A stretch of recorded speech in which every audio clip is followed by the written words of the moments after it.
आइए आपका इंतजार है। जी हाँ साथियों, आप लोगों ने बहुत इंतजार किया, बहुत इंतजार। जी हाँ, और मैं आपके बीच उपस्थित हो गया हूँ। पता है आज की वीडियो में क्या होने वाला है? आज की इस छोटे से वीडियो में मैं आपको गिने चुने कुछ इंपॉर्टेंट क्वेश्चन गणित का लेकर आया हूँ। और कल आपका पेपर है और अभी आप वीडियो देख रहे हैं। प्लीज पूरा वीडियो देखिएगा, छोड़कर मत भागिएगा। आपने जो 10 साल से जो मेहनत किया है ना, उसका पूरा एकदम सूद ब्याज जोड़कर आपको चुकाना है। ये बहुत बड़ी चुनौती है सर, लेकिन इसके लिए डरना नहीं है, मेहनत करना है। अगर आप डर जाएंगे तो फिर आप खोखला हो जाएंगे ना, और खोखला, कोई भी वस्तु खोखला हो तो उसकी कोई कीमत नहीं होती। आप अपने गांव देहात के अंदर बांस देखे होंगे, बांस जिसको फोफड़ बांस कहता है।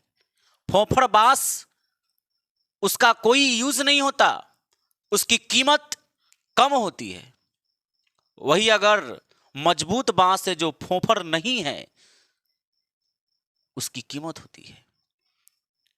जी हां, आज के इस वीडियो में जो क्वेश्चन मैं आपके बीच लेकर हाजिर हूं, मात्र 3 से 4 क्वेश्चन होंगे ये,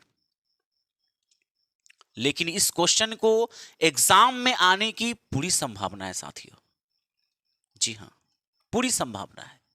वीडियो को पूरा जरूर देखिएगा। अगर आप चैनल पर पहली बार आए हैं तो चैनल को सब्सक्राइब जरूर कर दीजिएगा, और वीडियो अच्छा लगेगा, समझ में आएगा, इस वीडियो को अपने दोस्तों के पास, जो व्यक्ति, जो फ्रेंड आपके एग्जाम की तैयारी में लगे हुए, जिनका परीक्षा मैट्रिक का होने वाला है, उन सभी दोस्तों तक वीडियो को शेयर कीजिएगा। कल 16 तारीख है, आपका मैथमेटिक्स का एग्जाम है। जी हाँ साथियों, मैथमेटिक्स का एग्जाम है, और उस एग्जाम में जो सवाल आते हैं ना सर, हिला के रख देता है ना। और गणित एक ऐसा सब्जेक्ट है, इकलौता, अगर हम गणित की बात करें तो गणित एक ऐसा सब्जेक्ट है जिसमें या तो स्टूडेंट बहुत ज्यादा फास्ट होता है या बहुत ज्यादा वीक होता है। ये जी हां, मीडियम में नहीं होता, उसकी औसत बहुत कम है। लेकिन फास्ट की औसत और वीक की औसत अगर आप निकालें तो हो सकता है कि वो इक्वल प्राप्त हो आपको। गणित एकमात्र ऐसा सब्जेक्ट है। मैं उम्मीद करता हूं कि अगर आप मेरा वीडियो देख रहे हैं तो आपका गणित बहुत स्ट्रांग होगा, बहुत ज्यादा फास्ट होगा गणित, और आपने ईमानदारी पूर्वक समय दिया होगा पढ़ने में, और फिर आपका पेपर कल होगा और आप देंगे अच्छे से पेपर। प्यारे साथियों, वीडियो लंबा हो जाएगा, इसलिए और भी कुछ बात ना कह के मैं डायरेक्ट ही मुद्दे की बात करता हूं, प्रश्न पर आता हूं। और आपके सामने त्रिकोणमिति का यह पहला नंबर सवाल लिखा हुआ है। चलिए हम इसको सॉल्व करके देखते हैं कि ये कैसे सॉल्व हो सकता है, और मैं उम्मीद करता हूं कि आपको ऐसे हिसाब सॉल्व करने आते होंगे। लेकिन ये सवाल एग्जाम में आने की संभावना है सर, है ना, इसलिए जरूर समझिएगा, ध्यान दीजिएगा। यहां पर मैं इसका सॉल्यूशन करता हूं। लिखा है कि cot A minus cos A बटा में cot A plus cos A बराबर कॉसेक ए माइनस 1 और कॉसेक ए प्लस 1। ये हमें लाना है। ये एलएचएस हुआ और ये आरएचएस हुआ। तो हम यहां पर क्या लिखते हैं? सॉल्यूशन। तो एलएचएस से आते हैं।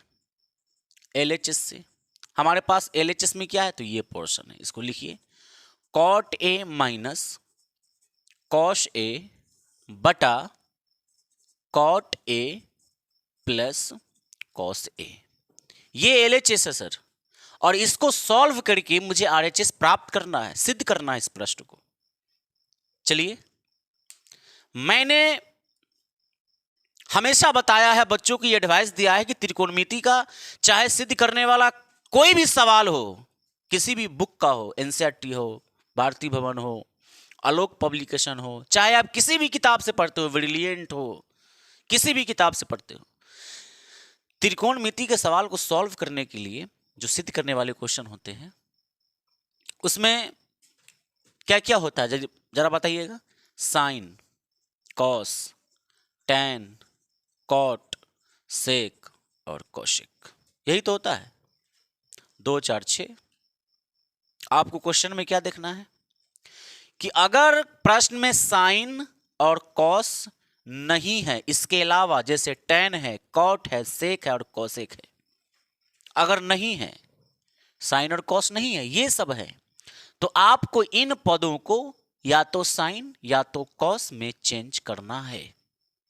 फिर आपको हिसाब बनाइएगा ना तो इतना फास्ट बनेगा और इतना आसानी तरीके से बनेगा कि आप सोच भी नहीं सकते हैं कि कितना जल्दी और इतना आसान विधि के साथ हमने कैसे सॉल्व कर लिया। चलिए हम करते हैं। देखिए यहां कॉट है, ये तो कॉस में है, चलिए कोई दिक्कत नहीं। इस कॉट को हम या तो साइन में चेंज कर सकते हैं या तो कॉस के अंदर। बात को समझिएगा। तो क्या कॉट का कोई फॉर्मूला है जो साइन या कॉस में हो? ऐसा कोई सूत्र बता दीजिए आप। नहीं है सर। आपने एक सूत्र पढ़ा है, ध्यान से समझिएगा मेरी बात को। आप एक सूत्र जानते होंगे कि साइन थीटा बटे कॉस थीटा बराबर होता है टैन थीटा।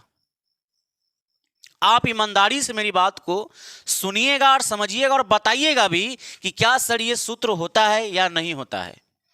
अगर साइन बटा कॉस है तो क्या ये टैन होता है कि नहीं होता है? बिल्कुल होता है। और आप ये भी जानते हैं कि टैन किसका उल्टा होता है? तो टैन कॉट का उल्टा होता है। अगर हम इसको उलट दें, कॉस को पहले लिख दें और नीचे में साइन को लिख दें, तो ये किसके बराबर होता है? तो ये कॉट के बराबर होता है। ये कॉट के बराबर होता है, यानी कि कॉस थीटा बटे साइन थीटा बराबर होता है कॉट थीटा। तो क्या हम इस कॉट को कॉस बटे साइन में लिख सकते हैं? Yes sir. चलिए लिखिए। इस कॉट को हम लिखेंगे कॉस ए मतलब यहां थीटा की जगह ए है, ठीक है ना। और इस कॉट को क्या लिखना है? कॉस ए बटे साइन ए। तो चलिए हम साइन ए लिख देते हैं। इसका काम मैंने किया, माइनस का माइनस लगाइए। और ये भैया कॉस में तो ये है, इसको नहीं छेड़ना, गलत बात, बिल्कुल गलत बात। बच्चों का काम है ये, छेड़खानी नहीं करना, ये नहीं करना है क्योंकि पहले से कॉस में है। नीचे आइए, बटा का चिन्ह डालिए, फिर इस कॉट को हम कॉस और साइन लिखेंगे। तो लिखिए कॉस ए बट्टा में साइन ए, और यहां प्लस का है तो प्लस लिखिए और कॉस ए का कॉस ए लिखिए। क्या साथियों आपको यह बात समझ में नहीं आया? मैं मान ही नहीं सकता कि आपको समझ नहीं आया होगा। ऐसा हो ही नहीं सकता, यह संभव ही नहीं है कि आपको ये बातें समझ नहीं आई होगी। जरूर आया होगा। चलिए आगे बढ़ते हैं। अब ये चीज जो आपने लिखा इसको ब्रैकेट में आप डालिए यहां पर ऐसे कि भाई साहब जो कॉट थीटा है वह कॉस थीटा बटे साइन थीटा है, जिसका यूज मैंने इस प्रश्न को सॉल्व करने में किया है। ऐसे एग्जामिनर आपसे इंप्रेस हो जाएगा। सर बच्चा में कुछ बात जरूर है, क्वालिटी है सर बच्चा में, जी क्वालिटी है। चलिए अपनी क्वालिटी को दिखाना एग्जाम के अंदर। आगे बढ़ते हैं। अब जरा देखिए कि ऊपर में कॉस बटा साइन, नीचे में कॉस बटा साइन, यहां भी कॉस यहां भी कॉस। तो ऊपर में क्या हम कॉस को कॉमन कर सकते हैं? कॉमन। चलिए कॉस को कॉमन करेंगे आप यहां से, तो कॉस ए कॉमन होगा, तो यहां से तो कॉस बाहर आया, ऊपर में कुछ नहीं तो एक, और नीचे में क्या रहेगा भाई? तो साइन रहेगा।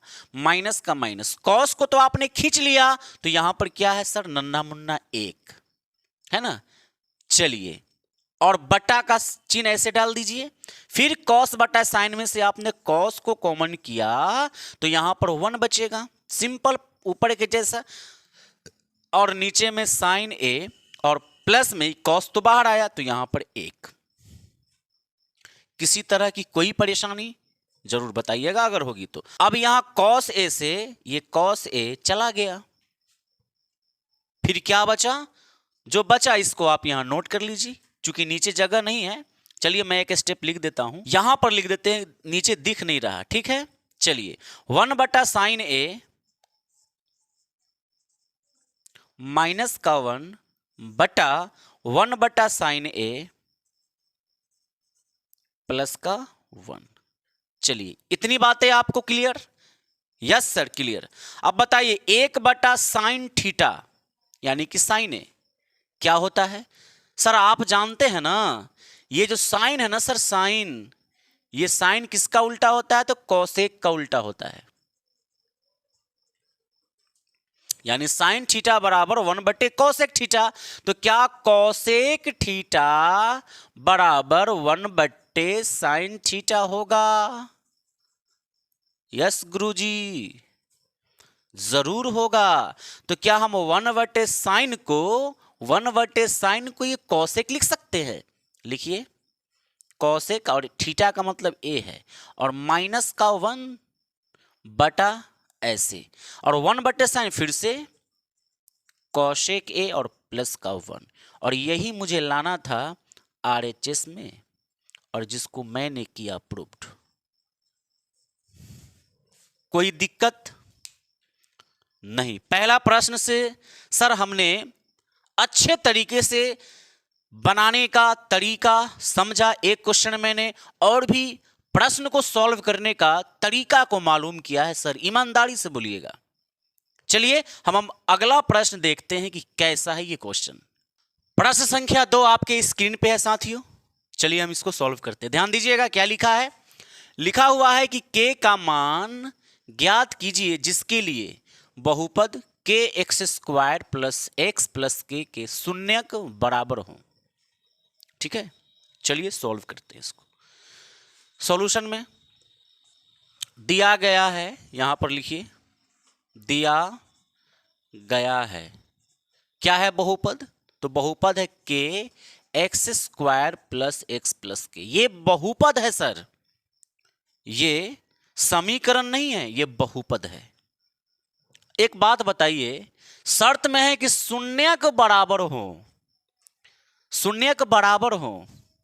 आपने एक सूत्र पढ़ा होगा b² माइनस 4ac का। ये किसका सूत्र होता है? विवेचक d बराबर, है ना? ये फॉर्मूला आपने पढ़ा है? यस सर मैंने पढ़ा है। चलिए सेट करते हैं इसको, जरा ध्यान दीजिएगा। मैंने कहा कि a क्या है सर? तो a बराबर x² का गुणांक यानी कि k है, और b क्या होता है? तो b होता है x का गुणांक यानी कि 1, और c क्या है? आपका अचर पद यानी कि k। ABC आप ऐसे निकालते थे अगर मान के चलिए कि आपके पास ये बहुपद है 2x² प्लस 3x प्लस 5। तो इसमें a का मान ये हुआ, b का मान ये हुआ, और c का मान ये हुआ। ABC उसी प्रकार से मैंने लिखा, ये a का मान हुआ, x के गुणांक को b कहते हैं, और k यानी कि यहां अचर पद होता है जो कि c है। अब ये वैल्यू उठाइए, पुट कीजिए, d बराबर b² माइनस का 4ac। देखिए b का मतलब क्या है सर? 1, तो ये 1 का स्क्वायर माइनस 4 गुना a का मान क्या है? तो k है, और गुना c का मान क्या है? तो सर c का मान है k। 1 का स्क्वायर 1 माइनस 4 गुना k यानी k का स्क्वायर होगा। यहां सीधे लिख सकते हैं 4k²।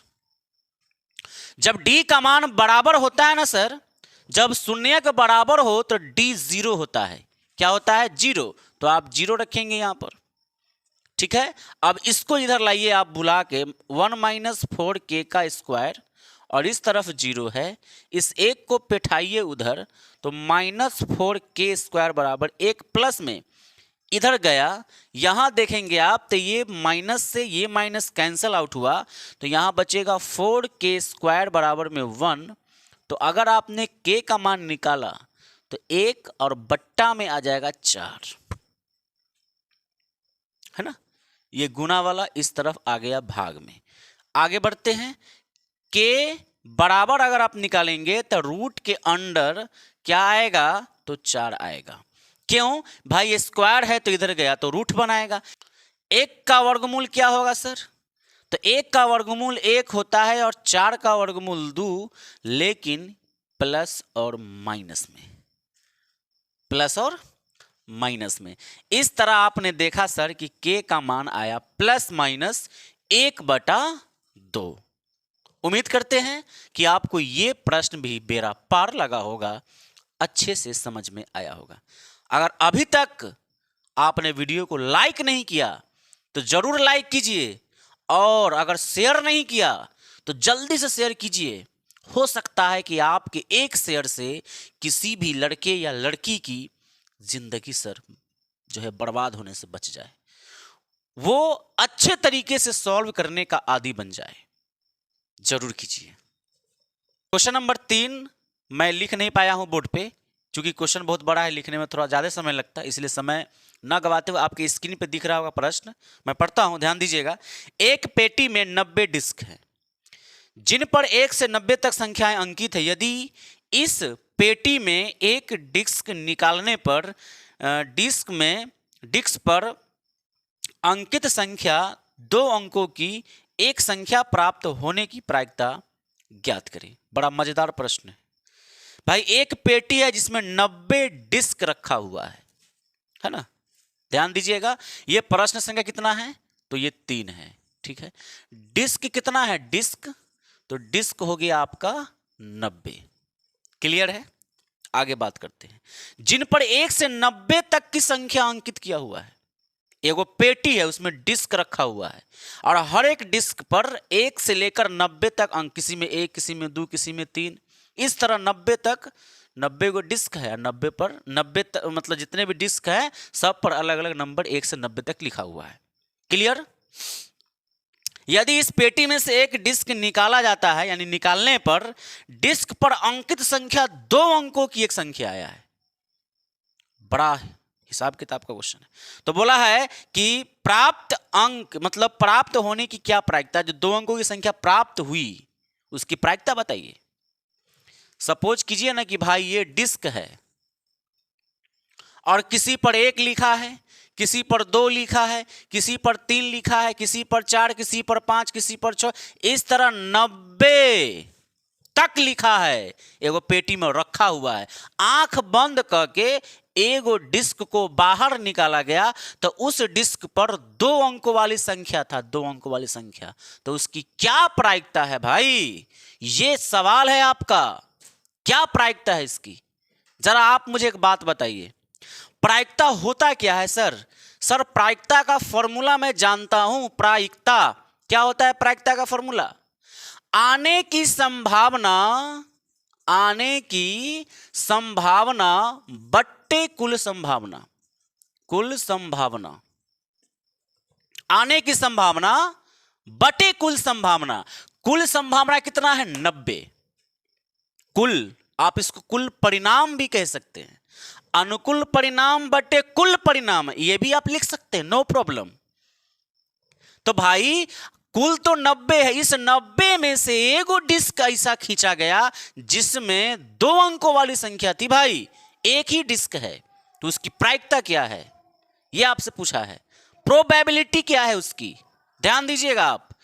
1 से लेकर 90 तक में 2 अंकों वाली संख्या कहां से शुरू होता है भाई?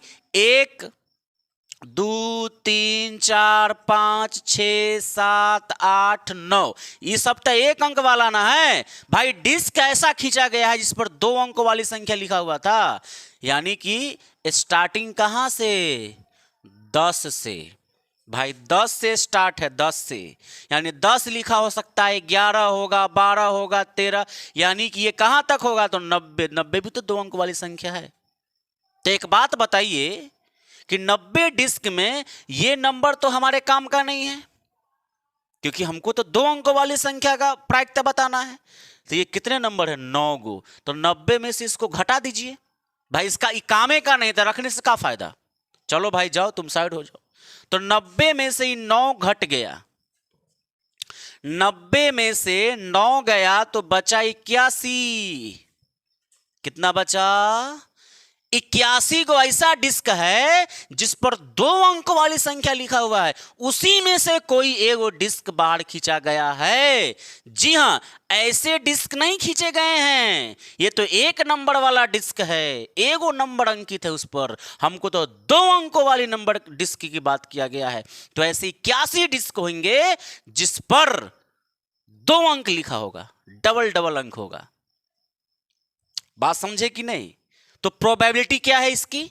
सिंपल भाई, आने की संभावना कितनी? 81। इसी में से ना एगो डिस्क आया होगा, तो 81 गए ऊपर, और कुल संभावना कितना में से? भाई 90 गए नीचे। अब काटिए, 9 9 81 और 9 10 90, नाना चढ़े फांसी, 9/10 ये हुआ प्रायिकता।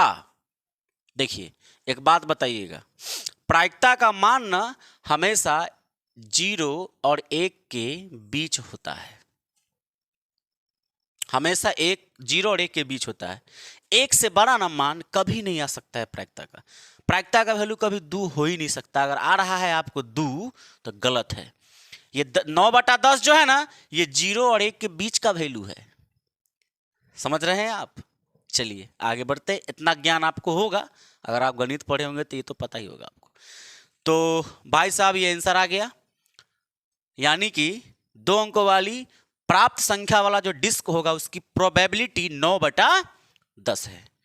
ठीक है, तो ये हो गया क्वेश्चन नंबर 3। अब हम आगे बढ़ते हैं, देखते हैं अगला प्रश्न क्या है। तो अगला क्वेश्चन आपके स्क्रीन पर है, क्वेश्चन नंबर 4। लास्ट क्वेश्चन करवा रहे हैं, ईमानदारी से समझिएगा। भूमि के एक बिंदु से जो मीनार के पाद बिंदु से 30 मीटर की दूरी पर है, मीनार के शिखर का उन्नयन कोण 30 डिग्री है, तो मीनार की ऊंचाई ज्ञात कीजिए। ये ऊंचाई एवं दूरी वाला क्वेश्चन है, और ऐसा कोई भी साल नहीं होगा जिसमें हाइट एंड डिस्टेंस का प्रश्न नहीं दिया हो जी। और हाइट एंड डिस्टेंस के प्रश्न को बनाने के लिए मैंने वीडियो अपलोड किया है, अच्छे तरीके से बताया है। अगर आपने नहीं देखा तो इसी वीडियो के डिस्क्रिप्शन में उसका लिंक है। समय अगर आपके पास रहेगा तो प्लीज जरूर देखिएगा, मजा आ जाएगा और कोई भी प्रश्न नहीं छूटेगा। अगर हाइट एंड डिस्टेंस का क्वेश्चन होगा तो चित्र बनाने से लेकर सॉल्व करने तक, चित्र बनाने का भी तरीका मैंने अच्छे समझाया आपको। ट्रिक के माध्यम से किसी भी प्रश्न को चित्र आसानी से बना सकते हैं आप। ठीक है, चलिए फिलहाल अभी हम इस प्रश्न की बात कर लेते हैं। तो भूमि के एक बिंदु से, भाई कोई भूमि है, भूमि तो हर जगह है, तो मान के चलिए कि यह भूमि का एक बिंदु है। चित्र बनाने का तरीका समझा रहे हैं। भूमि के एक बिंदु से जो मीनार के पाद, भाई ये भूमि का बिंदु हुआ, तो मान के चलिए ये मीनार का पाद किसको बोलते? खंबा। खंबा का निचले का हिस्सा पाद बिंदु हुआ, तो ये भूमि का बिंदु, ये मीनार का पाद। मीनार यहां पर खड़ा कर दिए। माफ कीजिएगा अगर टेढ़ा टोड़ी फिगर बन जाता है, हम कोई कलाकार नहीं है।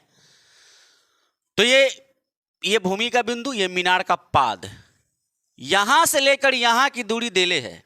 भाई भूमि के एक बिंदु से जो मीनार के पाद बिंदु से 30 मीटर की दूरी पर है, यहां से लेकर यहां की दूरी 30 मीटर। साथियों समझ आ रही है आपको? बहुत बढ़िया, बहुत बढ़िया। आगे बढ़ते हैं। 30 मीटर की दूरी पर है। मीनार के शिखर का उन्नयन कोण 30 डिग्री है। उन्नयन कोण 30 डिग्री है। मीनार के शिखर है ना, शिखर, शिखर मतलब खाने वाला शिखर नहीं, शिखर का मतलब चोटी होता है। मीनार की चोटी, ये चोटी, थोड़ा हम मीनार को और बड़ा कर देते हैं, तो शिखर से उन्नयन कोण 30 डिग्री, ये रहा 30 डिग्री। उन्नयन किसको बोलते हैं? कोई आदमी यहाँ खड़ा होके मीनार को देख रहा है ऊपर, हो सकता है कौवा बैठल हो, या मीनार की चोटी बहुत सुंदर हो दिखने में, उसको देख रहा है, सेल्फी ले रहा होगा, यूं देख रहा होगा, मजा आ रहा होगा। तो भाई हम ऊपर देखते हैं तो उन्नयन कोण, और ऊपर से नीचे देखते हैं यूं ऐसे तो अवनमन कोण। ये चीज मैंने अच्छे से क्लियर किया है। अगर लॉन्ग वीडियो देखना चाहते हैं तो इसी वीडियो के डिस्क्रिप्शन में उसका लिंक दिया हुआ है, आप उसको जरूर देख लीजिएगा। चलिए हम फिलहाल इसकी बात कर लेते हैं। तो यहां पर बोला है कि भाई मीनार कितना ऊंचा है, ये मुझे बता दीजिए। भाई ये ए हो गया, इसको आप बी बोल दीजिए, इसको सी आप पी क्यू आर भी रख सकते हैं, नो प्रॉब्लम। एबीसी भी रख सकते हैं, एक्स वाई जेड भी रख सकते हैं। वैल्यू पुट करके मान बनाने के लिए जो है आप कुछ भी रख सकते हैं। देखिए ये कितना डिग्री हुआ? ये 90 डिग्री हुआ। आपसे क्या पूछ लिया गया है? भाई मीनार की ऊंचाई, ये हाइट बताइए। मैंने आपको ट्रिक बताया है, जो दिया है, जिसके बारे में पूछा गया है, बात उसी की होगी, तीसरा बीच में नहीं कूदेगा, नहीं कूदेगा। भाई ये 90 है, ये कर्ण हुआ, क्योंकि 90 के सामने का भुजा हमेशा कर्ण होता है जी। और अगर ये थीटा है तो ये लंब हुआ, ये आधार हुआ, तो लंब बटा आधार। कर्ण का जिक्र नहीं करना है, क्योंकि कर्ण के बारे में कुछ पते ठिकाना नहीं है भाई। हमको तो आधार देकर लंब पूछ लिया गया, ये समकोण त्रिभुज है। चलिए हम इसको सॉल्व करते। क्वेश्चन नंबर 4 है, यहां पर हम लिखेंगे सॉल्यूशन। क्या है भाई, इसको मान लीजिए मीनार की हाइट, ये हाइट है ना, इसको आप मान लीजिए h मीटर। तो आप लिखिएगा माना मीनार की ऊंचाई, मीनार की ऊंचाई, मीनार की ऊंचाई h metre, h metre. Clear? मीनार की ऊंचाई कितनी है भाई? तो h मीटर है, आप इसको मान लिए। अब ये समकोण त्रिभुज एबीसी में आइए, लिखिएगा कि अब त्रिभुज एबीसी में भाई कोण बी क्या है? 90 डिग्री। ये आपका 90 डिग्री है, तो 90 डिग्री से ये कर्ण, थीटा से ये लंब, ये आधार, तो लंब बटा आधार आप जानते हैं लाल बटा कक्का, लंब बटा आधार साइन थीटा, ये साइन, ये कॉस और ये टेन। देखिए लंब बटा कर्ण साइन थीटा, आधार बटा कर्ण कॉस थीटा, लंब बटा आधार टेन थीटा। ये बहुत फेमस सूत्र है, ट्रिक बहुत फेमस। आप ऐसे नहीं तो ये भी जानते होंगे, पंडित बदरी प्रसाद हर हर बोल आ सोना चांदी तोल, ये भी आप जानते हैं। पी से क्या होता है?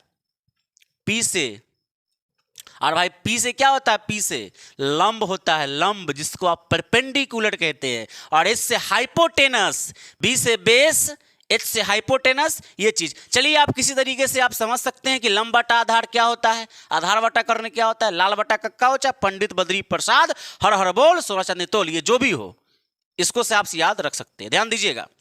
तो मुझे लंब और आधार से मतलब है, तो लंब बटा आधार, लंब बटा आधार क्या होता है? लंब बटा आधार, भाई लंब बटा आधार ये रहा, ये रहा, ये लंब, ये आधार, टेन थीटा। लिखिएगा यहां पर टेन थीटा, यानी कि आप पहले तो यहां पर लिख लीजिए टेन सी, लिखिए ना, यहां पर थीटा का मतलब क्या? सी है। तो टेन सी यानी टेन सी बराबर क्या हुआ? लंब बटा आधार। लंब क्या है भाई? ए बी, और आधार क्या है आपका? B C. क्लियर? अब बताइएगा, टेन सी का मतलब 30 डिग्री रखिए, और ए बी क्या है भाई? ए बी तो आपको चाहिए जो कि एच माने हैं, और बी सी क्या है आपका? 30 मीटर।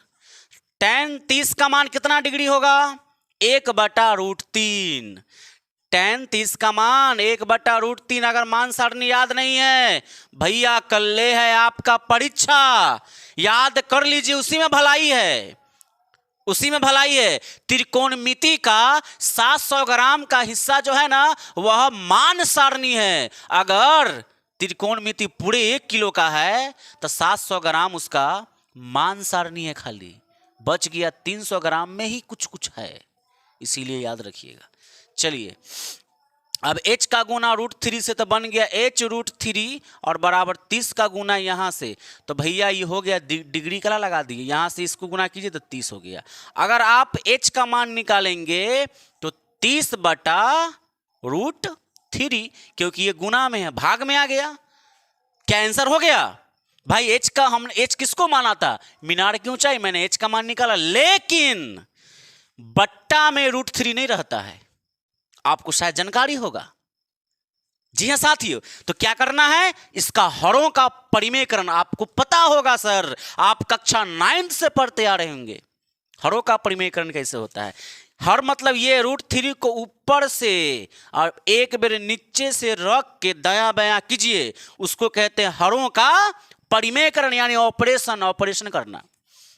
√3 में 30 से गुना होगा तो यहां पर बनेगा 30√3 और बटा में √3 होगा √9, और 9 का वर्गमूल सर 3 होता है, 3 रखिए, यहाँ h आया, तो यहां पर कुल मिला के कितना आ गया? h बराबर 30 से 3 से 30 कटा 10 बार में, तो आया आंसर 10√3 मीटर। और ये रहा आपका फाइनल आंसर। लास्ट में आप एक सुंदर लाइन लिखेंगे कि अतः मीनार की